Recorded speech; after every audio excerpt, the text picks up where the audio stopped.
नमस्कार. आवाज द व्हॉइसच्या या खास मुलाखतीत आपल्या सर्वांचं स्वागत. मराठी साहित्य विश्वात आणि विचार विश्वात एक नाव सध्या चर्चेत आहे. ते नाव म्हणजे हिना कौसर खान. कथा, कादंबऱ्या अशी साहित्यिक मुसाफिरी हिनाने केली असली तरी तिचा खरा पिंड आहे तो पत्रकाराचा. संवेदनशील पत्रकार असलेल्या हिनाने जुबानी 3 तलाकच्या विरोधात लढा देणाऱ्या 5 मुस्लिम महिलांचा मुलाखती घेऊन त्याचा एक रिपोर्टाज प्रसिद्ध केला होता, 3 तलाक आणि 5 महिला. यासोबतच आंतरधर्मीय विवाह केलेल्या जोडप्यांच्या मुलाखतींचा संग्रहही प्रकाशित झाला होता. धर्मरेषा ओलांडताना या नावाने त्याला अनेक पुरस्कारही मिळाले.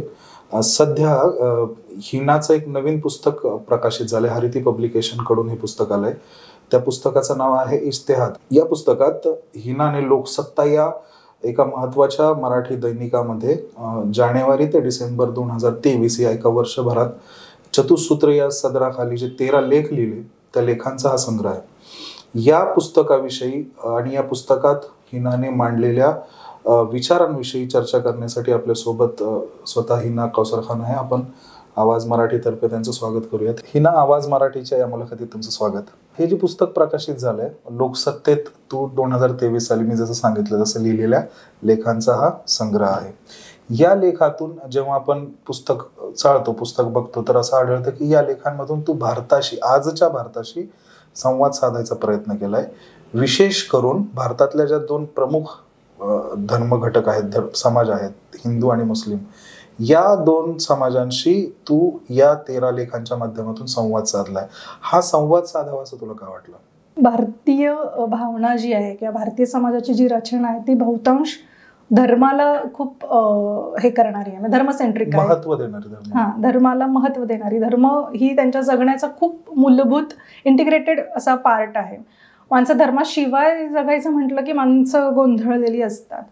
आणि बेसिकली धर्म ही गोष्ट कशासाठी म्हणून लागते तर माणुसकी आणि एक नीतिमूल्य ही गोष्ट धर्मांमधनं मिळते असं साधारण भारतीय मानसिकता असल्यामुळे लोक त्या म्हणजे आपापल्या धर्मात ज्या कुठला जन्म झालाय त्याला धरून जगू पाहतात. पण गंमत अशी आहे याच्यामध्ये की प्रत्येकाला आपलाच तो धर्म वाटतो आणि आपलाच तो धर्म श्रेष्ठही वाटतो. आपला धर्म पलीकडे अन्य धर्म किंवा अन्य धर्मीयांकडे कशा पद्धतीने पाहायचं, कसं बघायचं, कसं रिसीव्ह करायचं, ही गोष्ट आपल्या इथल्या म्हणजे भारतीय मानसिकतेमध्ये फारच अभावाने आढळते.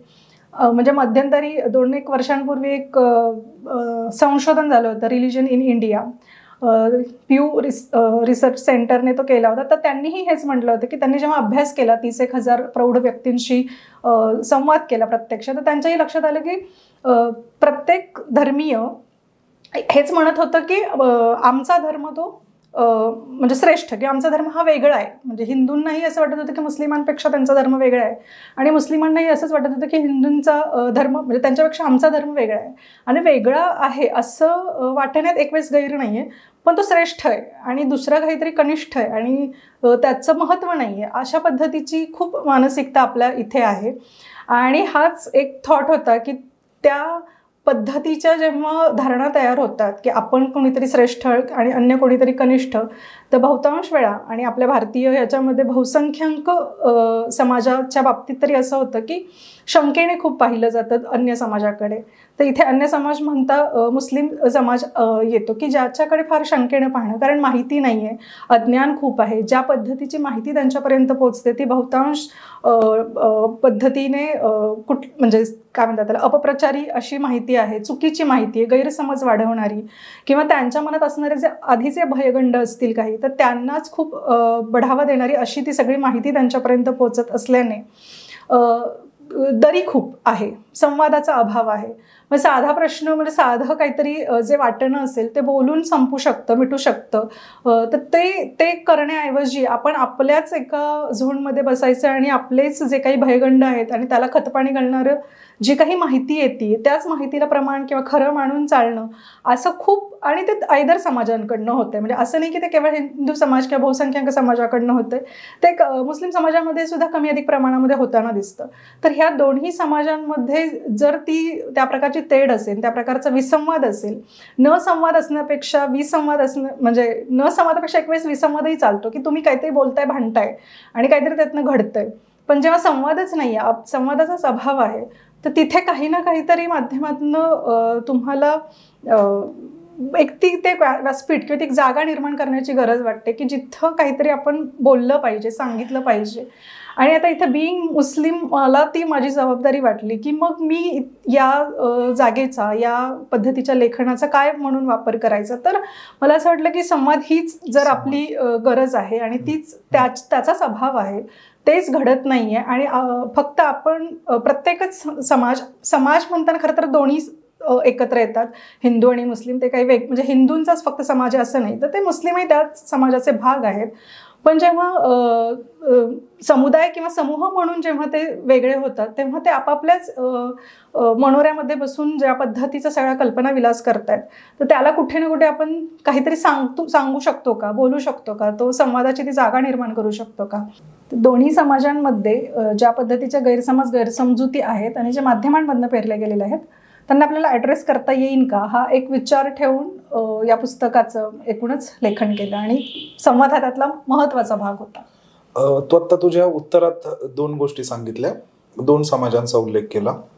त्यापैकी आधी पहिल्या एका मोठ्या समाज घटकाकडे येऊ आपण, बहुसंख्याक समाज, ज्याला आपण इथे भारताच्या परिप्रेक्षात हिंदू समाज असंही म्हणू. आणि तुझ्या उत्तरात समज, गैरसमज, पूर्वग्रह अशा गोष्टी आल्या आणि तुझ्या लेखनामधून तू ते मांडण्याचा प्रयत्न केलाय की बहुसंख्याकांच्या मनात मुस्लिम समाजाविषयी काही गैरसमज आहेत वगैरे वगैरे. याविषयी थोडंसं विस्ताराने सांग की काय तुला जाणवलं तुझ्या एकूण करिअरमध्ये, पत्रकारितेच्या आणि एकूण लेखन करत असताना या सदरासाठी वगैरे. मुख्यत्वे करून बहुसंख्याक आणि हिंदू समाज म्हणजे तर बहुतांश समाजामध्ये हाच एक मुस्लिमांविषयीचा जो प्रमुख गैरसमज आहे, तर ते एकतर ते अत्यंत धार्मिक कट्टर असतात, म्हणजे ते त्यांच्या धर्मापलीकडं त्यांचं काहीच जगणं नसतं आणि ते मृत्यूनंतरच्या जगण्यावरती अधिक विश्वास ठेवणारी असतात. त्यामुळे या इथल्या जगण्यामध्ये त्यांना रस नसतो किंवा या इथल्या याच्यामध्ये ते फार इंटरेस्टने जगत नसल्यामुळे फार साचेबद्ध जगतात, म्हणजे फार ती जी काही एक साधारण चौकट आहे धार्मिक, त्या चौकटीमध्ये जगतात. हा एक मुख्य हे आहे. आणि दुसरं महत्त्वाचं म्हणजे बहुतांश वेळा मुस्लिम पुरुषांविषयीचा एक समज असतो की ते गुंड प्रवृत्तीचे, कामुक लंपट हाही त्यातला एक भाग आहे, राक्षसी वृत्तीचे असतात, हिंसक असतात, घरामध्ये हिंसा करतात किंवा त्यांच्या स्त्रियांना ते खूप कोशा पर्दा में रखते, तर म्हणजे खूप दाबून ठेवतात.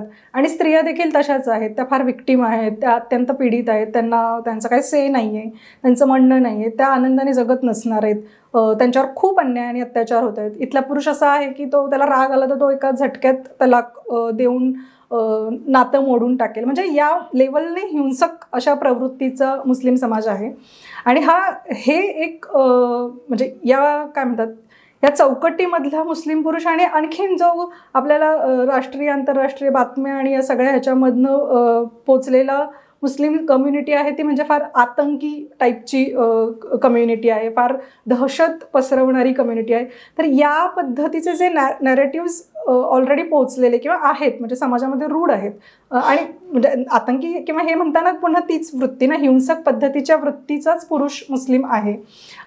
या नॅरेटिव्हला आपल्याला म्हणजे हे जे गैरसमज बहुसंख्याक समाजामध्ये आहेत, अगदी म्हणजे अलीकडे सुद्धा आपण एखादी पोस्ट लिहिली तर कोणीतरी त्याच्यावरती म्हणजे आपण म्हणण्यापेक्षा मला म्हणायचं की मुस्लिमेतर कुठल्या व्यक्तीने जर समजा याच पुस्तकाविषयी कोणीतरी काहीतरी लिहिलं तर म्हणजे माझ्याच एका मैत्रिणीने या संदर्भातनं एक छोटासा रील केला, मुक्ता कदम म्हणून. तर तिच्या खालच्या जे कमेंट्स बघितले तर त्याच्यामध्ये असं काहींनी कमेंट्स केले होते की तुला महिनाभराचं रेंट भरून देतो, तू मुस्लिम मोहल्ल्यात राहून दाखव.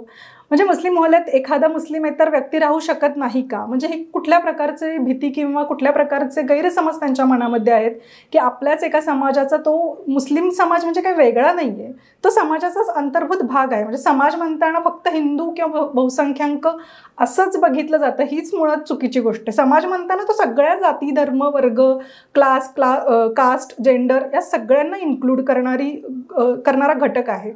पण तिला जेव्हा अशा पद्धतीच्या कमेंट्स येतात त्याच्यावर साहजिकच कळतं की काय लेवलचे गैरसमज मुस्लिमेतर व्यक्तींमध्ये आहेत आणि ते बऱ्याचदा विद्वेषात्मक पण आहेत. म्हणजे त्याला काहीच कारण नाही आहे, त्याला कुठल्याही प्रकारचं त्यांचा स्वतःचा काही अनुभव नाही आहे, बेस नाही आहे.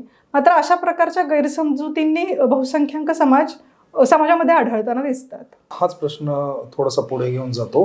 हा जो गैरसमज बहुसंख्याकांमध्ये दिसतो त्याचं रिफ्लेक्शन, त्याचं प्रतिबिंब जेव्हा मुस्लिम कम्युनिटीवरही साहजिक पडत असेल, त्यांनाही या गोष्टी जाणवत असणं स्वाभाविक आहे.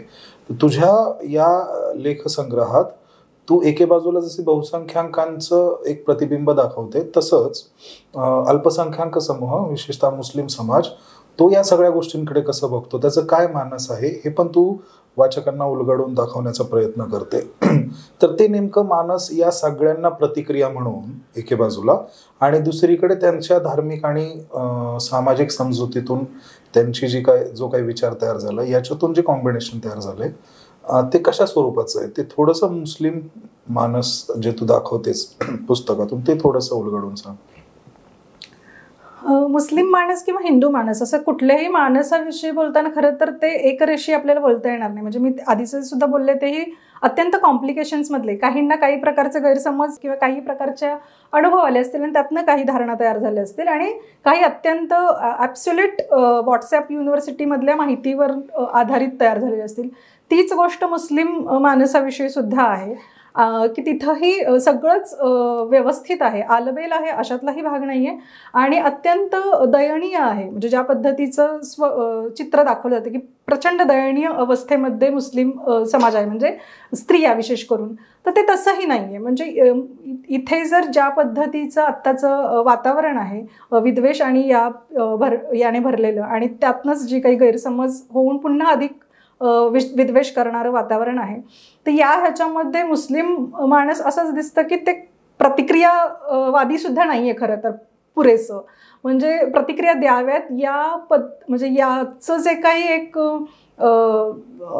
धाडस हा पण असं म्हणता येणार नाही, पण ते एवढं भय किंवा याच्या भय आणि भीतीच्या सेंटरमध्ये आता ते आहेत की आपण काहीतरी म्हटलं तर आपल्यावरतीच सगळ्या गोष्टी पुन्हा उलटतील, म्हणूनही उत्तर देण्याच्याही मानसिकतेत नाही आहे. तर ते जे चाललंय ते चाललंय, माझं पर्टिक्युलरली काही घडत नाही ना, माझ्याशी संबंधित ती गोष्ट नाही आहे ना, म्हणूनही त्याला फार उत्तर देण्याकडे हे नाही. म्हणजे सामूहिक स्वरूपामध्ये जे काही प्रश्न आपल्याला दिसतात त्याचं उत्तर म्हणून उभं राहणं आहे, तर त्याचा अभाव निश्चितच दिसतो. पण दयनीय चित्र किंवा ज्या पद्धतीचं गुंड किंवा राक्षस किंवा ज्या पद्धतीचा हिंसक पुरुष किंवा पीडित स्त्री दाखवली जाते, तर तेही चित्र चुकीचं आहे.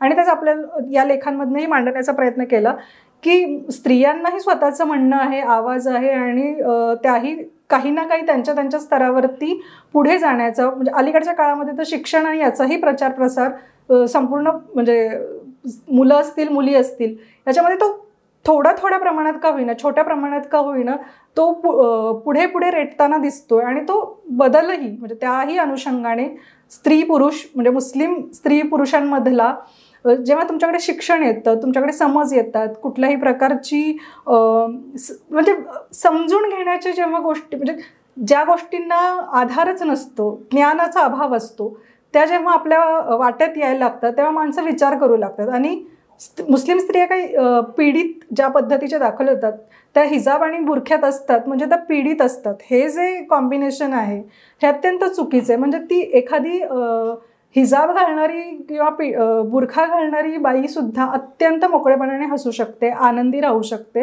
वेअरॅज एखादी म्हणजे काहीच, म्हणजे मॉडर्न कपडे घालणारी एखादी स्त्री, तिला हसणंही कदाचित दुर्लभ असेल.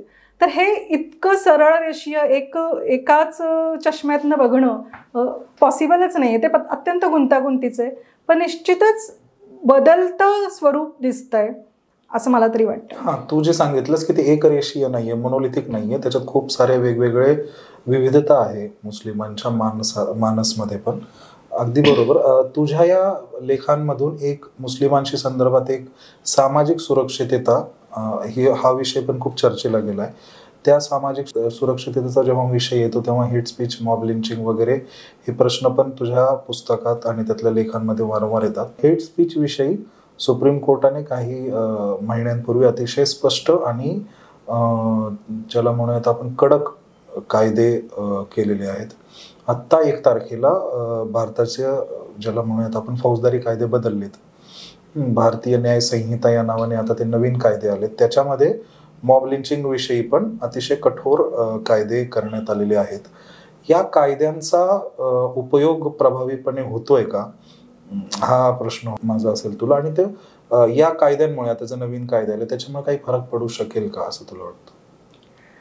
कायदा असणं ही म्हणजे संविधानिक रचनेमध्ये अत्यंत गरजेची असते. जेव्हा तुमच्याकडे काहीच आधार नसतो तेव्हा तुम्हाला दाद मागायला कुठल्याही प्रकारचा स्कोप नसतो. त्यामुळे कायदा असणं ही अत्यंत महत्त्वाची मूलभूत गोष्ट होती, ती झाली आहे. पण केवळ कायद्याने प्रश्न मिटतील का, तर मला असं वाटत नाही की केवळ कायद्यांनी प्रश्न मिटतील. कायद्याचा आपल्याकडे अगदी सिग्नल मोडू नये हा सुद्धा कायदा असतो. पण आपण असं बघतो की सर्रासपणे लोक सिग्नल मोडतात जातात. म्हणजे वाहतुकीचे नियम पाळणं ही सुद्धा गोष्ट जर घडत नसेल तर केवळ कायद्यांनी प्रश्न सुटत नाहीत. कायदे ही जेव्हा खूप मोठ्या लेवलला घटना गोष्टी घडतात तेव्हा दाद मागण्याची एक जागा राहते. पण मला असं वाटतं की त्याच्या आधीच्याच स्टेपवरती काम होण्याची गरज आहे. संवाद वाढवण्याची गरज आहे. जे गैरसमज आहेत ते दूर करण्यासाठी, ते दूर होतील, ते दूर करण्यासाठी दोन्ही समाजांकडनं, बहुसंख्याक असतील, मुस्लिम समाज असेल, यांच्यामध्ये डायलॉग प्रस्थापित होईल. कुठले प्रश्न आहेत जे बोलून सोडवले जाऊ शकतात. आणि याच्यामधला महत्त्वाचा रोल हा बहुसंख्याक समाजाचाच अधिक असणार आहे. सो तू जे आता म्हणालीस की याच्यामध्ये दोघांमध्ये डायलॉग झाला पाहिजे, संवाद झाला पाहिजे, त्याच प्रश्नाकडे, शेवटचा प्रश्नाकडे येतोय मी. पुस्तकाचं नाव आहे इस्तिहाद, जगण्याच्या सम्यक शोधात मुस्लिम. या पुस्तकाच्या नावातूनच थोडीशी आधुनिक मानवतावादी, ज्याला म्हणूयात मांडणी नावातच दिसते. इस्तिहाद म्हणजे आजच्या काळात धर्माचा आधार घेऊन आजच्या काळात त्याचं आपण केलेलं निरूपण म्हणूयात, इंटरप्रिटेशन म्हणूयात असा, आणि सम्यक असा शब्द आलाय. तू तुझ्या पुस्तकात वेगवेगळ्या ठिकाणी दोन्ही समाजांकडून, ज्याच्याविषयी तू आत्ता बोलत होतीस, काहीतरी अपेक्षा त्यांच्याकडून व्यक्त केलंस की या गोष्टी झाल्या पाहिजेत. तर दोन्ही समाजांकडून तुझ्या एका उज्ज्वल भारतासाठी, आपल्या पुढच्या पिढीसाठी, त्यांच्या शांतता, सुरक्षितता आणि प्रगतीच्या दृष्टीने दोन्ही समाजांकडून तू काहीतरी, एक संवेदनशील लेखिका म्हणून, एक स्त्री म्हणून, एक आई म्हणून, पत्रकार म्हणून तू काहीतरी अपेक्षा व्यक्त करतेस त्यांच्याकडून. तशा कुठल्या गोष्टी आहेत ज्या दोन्ही समाजाने केल्या पाहिजेत असं तुला वाटतं, आणि तिथपर्यंतचा प्रवास हा कसा असला पाहिजे? सुरुवातीपासून किंवा या पुस्तकाचा जो एक मूलभूत घटक राहिला आहे तो संवाद, हीच गोष्ट ह्याच्यामध्ये आहे. मग ते कुठल्या कुठल्या फॉर्ममध्ये होऊ शकेल हे आपल्याला तपासून पाहावं लागेल.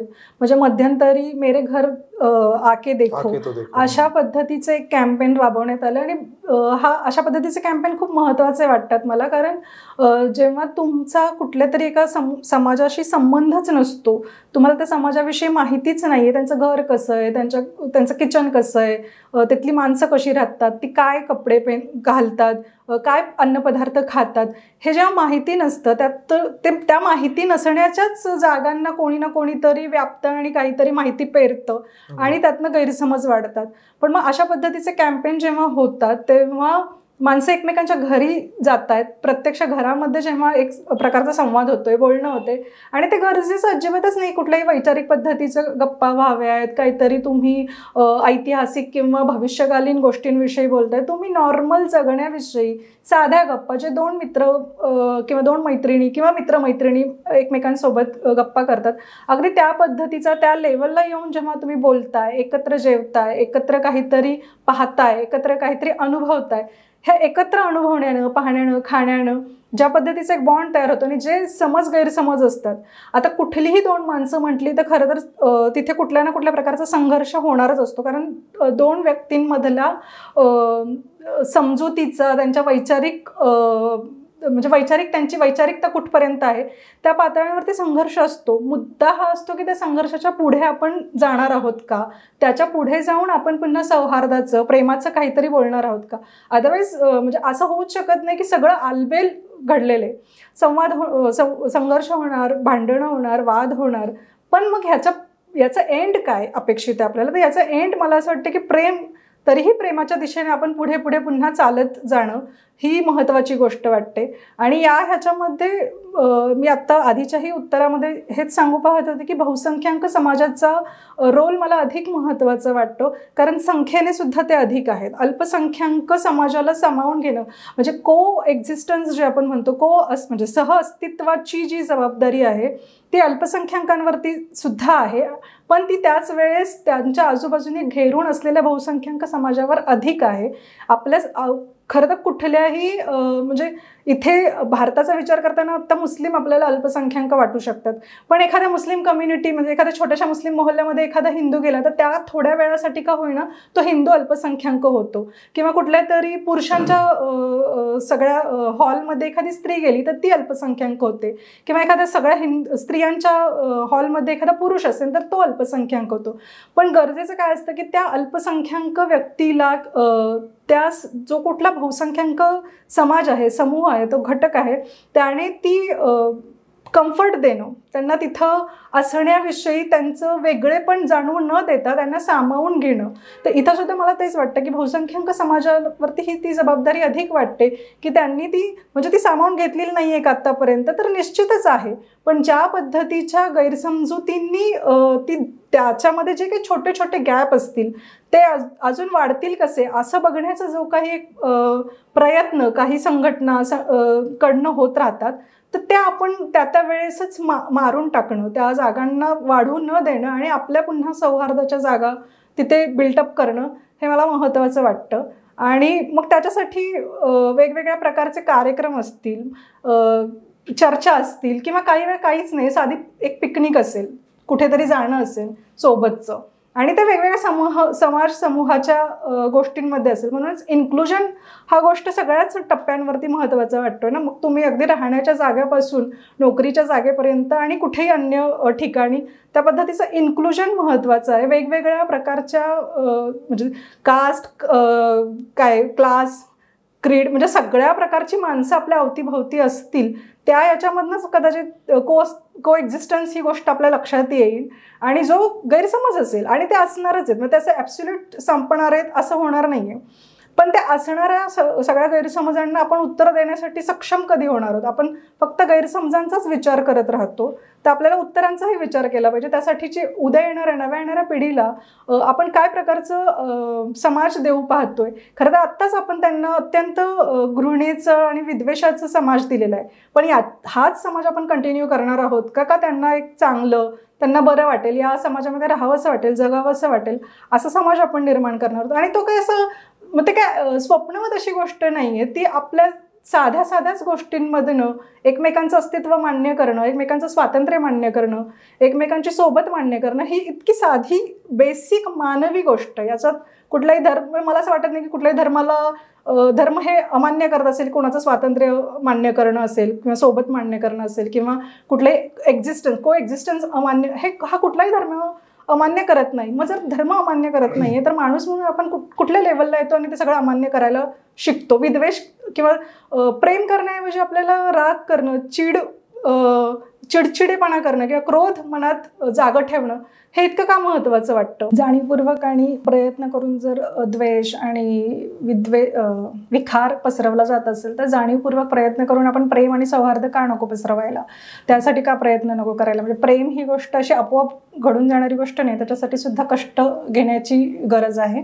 आणि मला असं वाटतं की माझी म्हणजे अपेक्षा म्हणून, किंवा ही अपेक्षा पण म्हणता येणार नाही, ही अत्यंत मूलभूत आपली गरजच आहे प्रत्येक सगळ्यांचीच, की प्रेम आणि सौहार्दासाठी, सहिष्णुतेसाठी, मानवी मूल्यांसाठी आपण प्रयत्न करणं, जाणीवपूर्वक प्रयत्न करणं. कारण आपल्या येणाऱ्या पिढीसाठी, नव्या पिढीसाठी आपण आपला समाज, कसा भारत देणार आहोत. तर मला असं वाटतं की त्यांना अशाच पद्धतीचा प्रेम, सौहार्द, मानवी मूल्य असणारा भारत आपल्याला देता यावा, तो असावा. देता यावा म्हणजे ती काही भविष्यातली गोष्ट नाही, ती आत्ताही आपल्या आजूबाजूला ती अस्तित्वात यावी, आणि यासाठी आपल्याला सतत प्रयत्न करत राहायचं.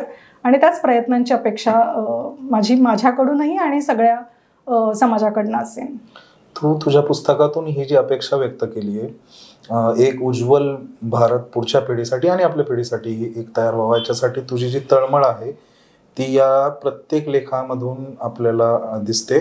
तुझे हे स्वप्न आहे ते लवकरात लवकर भारतात अस्तित्वात येऊ अशी आपण अपेक्षा सदिच्छा व्यक्त करूयात. सोबतच तुझं हे पुस्तक जे आहे ते जास्तीत जास्त लोकांपर्यंत पोहोचू, त्यांच्या मनात ती घुसळण हो आणि तुझ्या स्वप्नात जे आहे तुझं उज्ज्वल भारताचं ते त्यांचंही स्वप्न हो. आणि तू जसं म्हणालीस मी प्रयत्न करतेस इतरांनी करावा, तसं त्यांनीही तो प्रयत्न करावा अशी अपेक्षा व्यक्त करतो.